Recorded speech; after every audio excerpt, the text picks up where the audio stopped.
M ह्रीम श्रीम त्रिपुर सुंदरी नमः। राधे राधे दोस्तों, स्वागत है आप सभी का आपके अपने चैनल सनातन धर्म पर।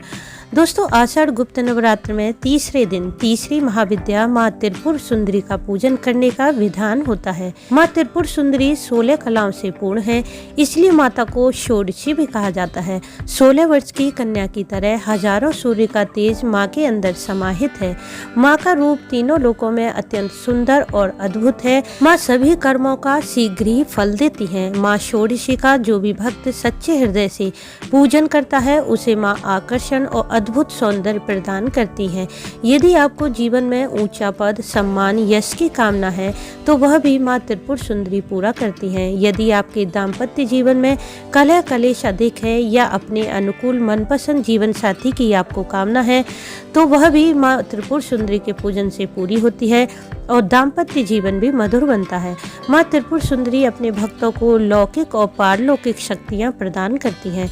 आज की वीडियो में हम जानेंगे कि माँ त्रिपुर सुंदरी की कथा क्या है। माँ त्रिपुर सुंदरी की कथा सुनने से साधक को माँ की कृपा मिलती है। कथा का श्रवण करने के लिए वीडियो को पूरा देखें। वीडियो अच्छी लगे तो इसे लाइक जरूर करें। साथ ही माँ त्रिपुर सुंदरी के नाम का कमेंट बॉक्स में जयकारा भी लगाएं। यदि आप चैनल पर पहली बार आए हैं तो चैनल को सब्सक्राइब करना न भूलें।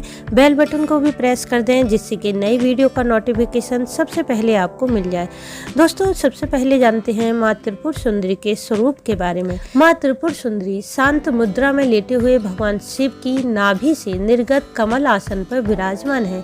देवी के आसन को ब्रह्मा, विष्णु, शिव, यमराज अपने मस्तक पर धारण करते हैं।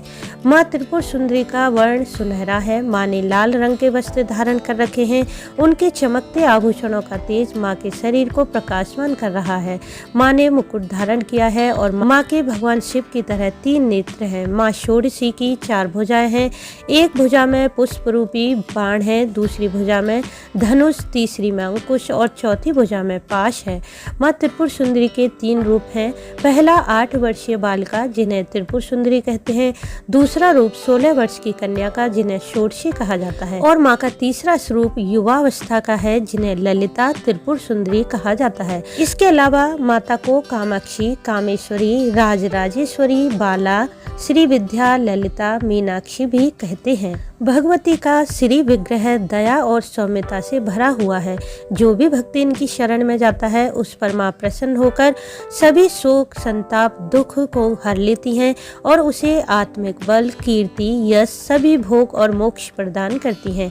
माँ त्रिपुर सुंदरी की कथा आती है कि सती वियोग में भगवान शिव सर्वदा ध्यान मग्न रहते थे। उन्होंने अपने सभी कर्मों का परित्याग कर दिया था। दूसरी ओर तारकासुर नाम का दैत्य ब्रह्मा जी से वरदान पाकर तीनों लोकों में उत्पात मचा रहा था। उसे वरदान था कि उसकी मृत्यु शिव के पुत्र द्वारा ही होगी।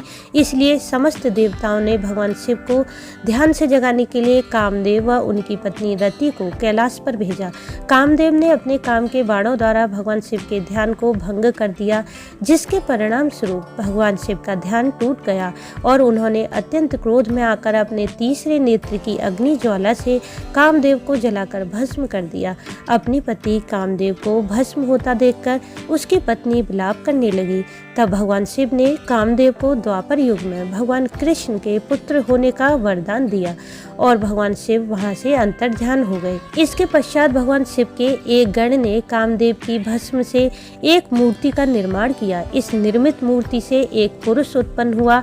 उस पुरुष ने भगवान शिव की स्तुति की। स्तुति से प्रसन्न होकर भगवान शिव ने उस पुरुष का नाम भांड रखा। शिव के क्रोध से उत्पन्न होने के कारण भांड तमोगुण संपन्न था। धीरे धीरे वह असुर तीनों लोकों में उत्पात मचाने लगा। उसने इंद्र के स्वर्ग के समान ही एक राज्य का निर्माण किया जो स्वर्ग की तरह था, जहां वह राज्य करने लगा। भंडासुर ने इंद्रलोक, स्वर्गलोक को चारों ओर से घेर लिया।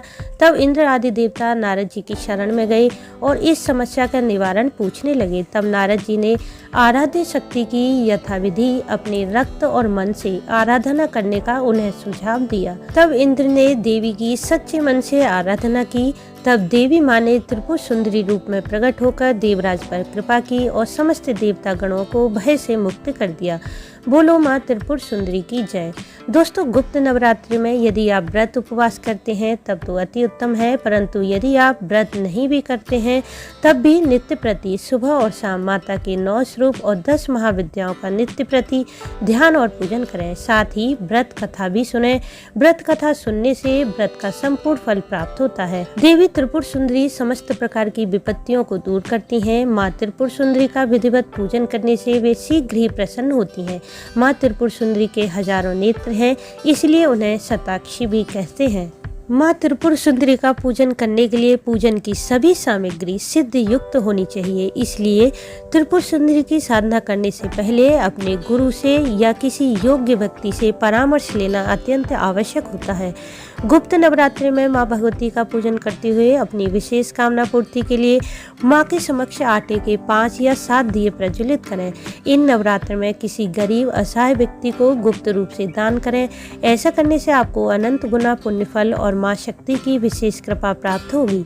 यदि आपके वैवाहिक जीवन में परेशानियां चल रही हैं या शीघ्र विवाह की कामना है तो गुप्त नवरात्रि के दिनों में यह उपाय जरूर करें। किसी भी शिव मंदिर में जाकर भगवान शिव माँ पार्वती का संयुक्त रूप से पूजन करें।